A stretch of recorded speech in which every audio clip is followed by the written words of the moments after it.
तो हम लोग यहाँ चर्चा करते हैं यूनिट 1 का उप इकाई 1.2।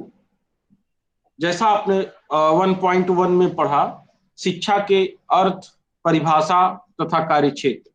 इकाई 2 में हम लोग चर्चा करेंगे पूर्व प्राथमिक और प्राथमिक स्तर के संदर्भ में सामान्य शिक्षा तथा विशेष शिक्षा के अभिप्राय व उद्देश्य। तो यहां पर जो हम लोग चर्चा करेंगे प्राथमिक तथा उच्च प्राथमिक स्तर का ही चर्चा करेंगे हम लोग। अब आप देखिए कि प्राथमिक तथा उच्च प्राथमिक के संदर्भ में सामान्य शिक्षा और विशिष्ट शिक्षा दो का उद्देश्य हम लोगों को यहां पे अधिगम करना है।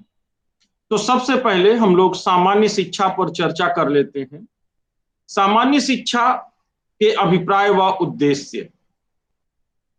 पूर्व प्राथमिक और प्राथमिक। पूर्व प्राथमिक आपको पता है कि विद्यालय जाने से पूर्व की स्थिति को हम पूर्व प्राथमिक बोलते हैं, और प्राथमिक मीन्स 1 से 5वीं तक। तो और उच्च प्राथमिक 6वीं से 8वीं तक। ये 3 कैटेगरी है जिस पे हम लोगों को चर्चा करनी है शिक्षा के उद्देश्यों के संबंध में। सामान्य शिक्षा के अभिप्राय व उद्देश्य। इसके उद्देश्यों को 2 प्रकार से वर्गीकृत किया गया है विचारकों के द्वारा। इसमें प्रथम दृष्टि से शिक्षा के उद्देश्यों के प्रकार को बांटा गया है। द्वितीय दृष्टि से भी शिक्षा के उद्देश्यों के प्रकार को बांटा गया है।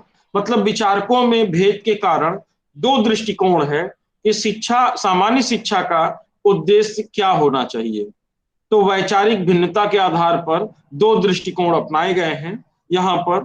तो हम सबसे पहले प्रथम दृष्टि से शिक्षा के उद्देश्यों के प्रकार को देखेंगे। प्रथम दृष्टि से शिक्षा के उद्देश्यों के जो प्रकार हैं उसमें सबसे पहला जो प्रकार है, 2 प्रकार हैं। पहला जो प्रकार है सार्वभौमिक उद्देश्य, जिसे हम लोग सामान्य उद्देश्य भी कहते हैं। आप जानते हो कि प्रत्येक देश में शिक्षा की व्यवस्था की गई है।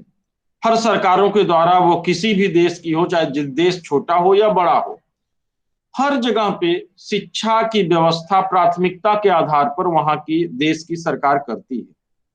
लेकिन उनका उद्देश्य होता है। जैसे जहां पे कृषि प्रधान देश है, वहां की शिक्षा व्यवस्था कृषि पर आधारित होती है। वहां का उद्देश्य होता है कि हमारे देश के बच्चे, नागरिक कृषि में उन्नत प्रशिक्षण प्राप्त करें, शिक्षण प्राप्त करें, जिससे हमारे देश की कृषि की जो व्यवस्था है वह नियमित बनी रहे। कृषि में वैज्ञानिक उपलब्ध हों, कृषि में इंजीनियर उपलब्ध हों, कृषि के विशेषज्ञ उपलब्ध हों, उसको ध्यान में रखकर वह सरकार शिक्षा की व्यवस्था करती है। इसी प्रकार से आपने देखा होगा कि जो देश दुश्मनों से घिरे होते हैं, वहां की भी शिक्षा व्यवस्था उनकी सरकारों द्वारा उद्देश्य परक होती है कि हमारे देश के नागरिक सैनिक प्रशिक्षण प्राप्त करें, हमारे देश के नागरिक विभिन्न हथियारों में प्रशिक्षण प्राप्त करें, हमारे देश के नागरिक विभिन्न युद्ध नीतियों, कौशलों में प्रशिक्षण प्राप्त करें। ये सब उद्देश्य हर देश की शिक्षा व्यवस्था के होते हैं।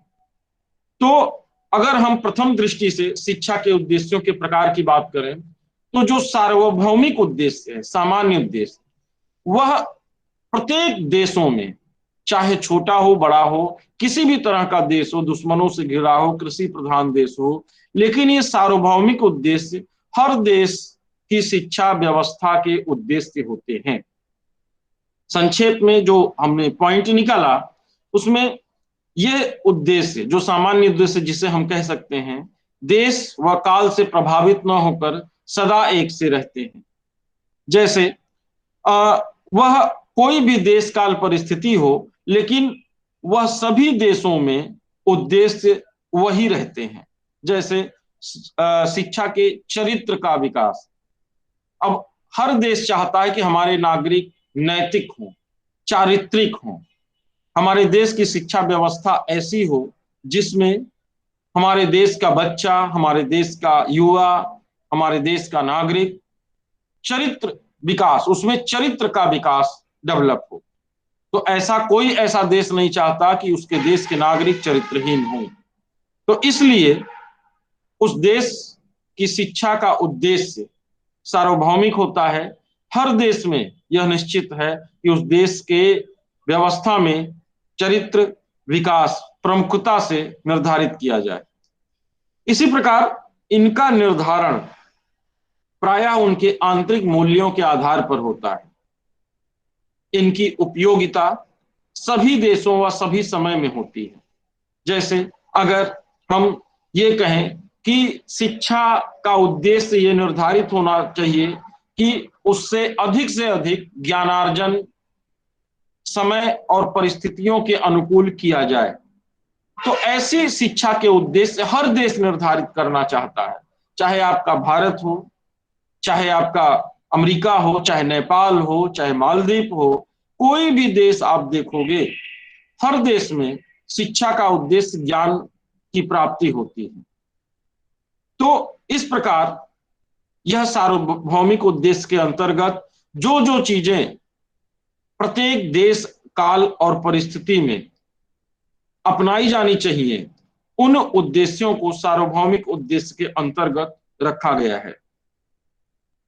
इसमें इन उद्देश्यों में सार्वभौमिक तत्व भी होता है।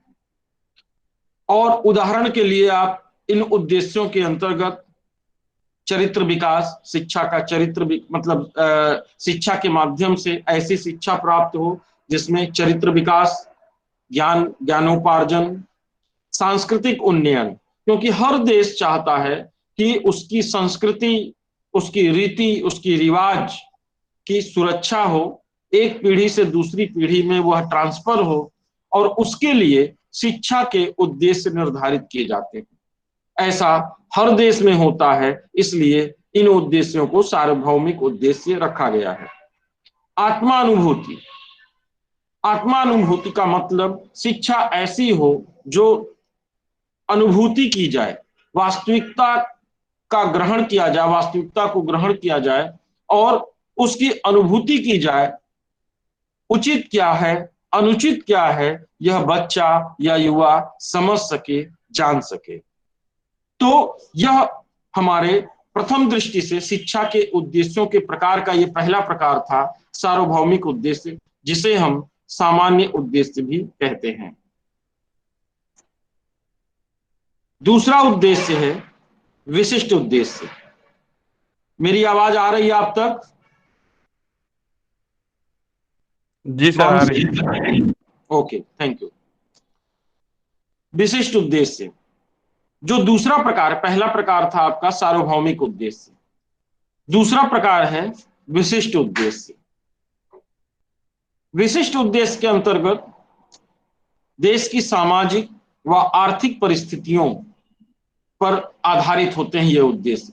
जो भी विशिष्ट उद्देश्य निर्धारित किए जाते हैं वह देश की सामाजिक व आर्थिक परिस्थितियों पर आधारित होते हैं और देश व काल से प्रभावित होते हैं तथा किसी विशेष परिस्थिति में अधिक उपयोगी होते हैं। जैसे आप उदाहरण के लिए ले सकते हो कि विशिष्ट उद्देश्य, आपने सुना होगा इजराइल, एक उदाहरण लेते हैं। इजराइल चूंकि चारों तरफ से अपने शत्रुओं से घिरा हुआ है, कब कोई शत्रु उस पर हमला कर दे, बमबारी कर दे, हमेशा सुरक्षा की आशंका उसे लगी रहती है। ऐसी परिस्थिति में वहां के इजराइल देश की शिक्षा का विशिष्ट उद्देश्य है कि हमारा प्रत्येक नागरिक सैनिक प्रशिक्षण प्राप्त करेगा। सैन्य प्रशिक्षण प्राप्त करने के पश्चात वह देश के लिए अनिवार्य रूप से सेवा करेगा।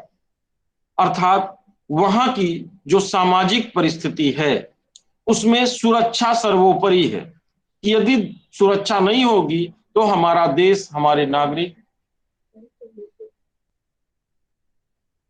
हमारा देश, हमारे नागरिक सुरक्षित नहीं रह पाएंगे।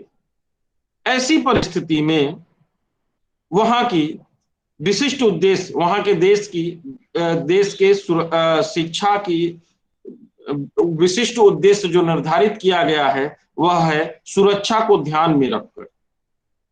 इसी प्रकार से अपने देश भारत में आप देखिए कि आवश्यकता क्या है। हमारा देश कृषि प्रधान देश है।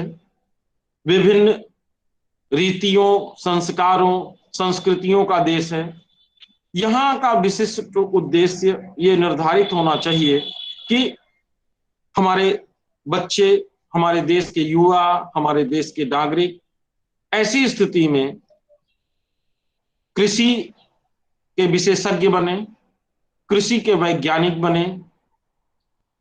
हमारे देश में विभिन्न प्रकार के अभियंता तैयार हों जो देश के काम आए। हमारे देश के युवा सेना की तरफ अग्रसर हो, सुरक्षा की तरफ अग्रसर हो, जो देश की सुरक्षा में भी अपने को उपयोगी बना सकें। तो विभिन्न स्थितियों परिस्थितियों को देखते हुए अपने देश की शिक्षा का विशिष्ट उद्देश्य अलग अलग बांटा गया है। इसी प्रकार आप जिस भी देश की स्थितियां परिस्थितियां देखोगे, सबका अपना अपना उद्देश्य है जो विशिष्ट उद्देश्य के नाम से जाना जाता है। और जैसा आपने देखा कि यह विशिष्ट उद्देश्य देश व काल से प्रभावित होते हैं और विशेष परिस्थितियों में अधिक उपयोगी होते हैं। अभी आपने युद्ध देखा यहाँ पे जॉर्जिया में, तो अब वहां की व्यवस्था ऐसी होगी, वहां का विशिष्ट उद्देश्य शिक्षा का ऐसा होगा कि विद्यालय में सर्वप्रथम सैनिक प्रशिक्षण अनिवार्य होगा। सबसे बड़ी आवश्यकता है वहां सैन्य प्रशिक्षण की। तो इस प्रकार से विशिष्ट उद्देश्य प्रत्येक देश काल और परिस्थिति पर आधारित होते हैं। और इस प्रकार ये प्रथम दृष्टि से जो उद्देश्यों के प्रकार थे, उसका जो दूसरा उद्देश्य था विशिष्ट उद्देश्य, उसकी ये चर्चा हुई। अब ये प्रथम प्रकार था जो अभी हमने चर्चा की। द्वितीय दृष्टि से शिक्षा के उद्देश्यों के प्रकार, जो कुछ विचारकों ने अपना मत व्यक्त किया और उस मत में ये द्वितीय दृष्टिकोण उभर के सामने आया। इसके अनुसार शिक्षा के जो उद्देश्य हैं उनको दो प्रकारों में बांटा गया है। पहला है सामाजिक उद्देश्य और दूसरा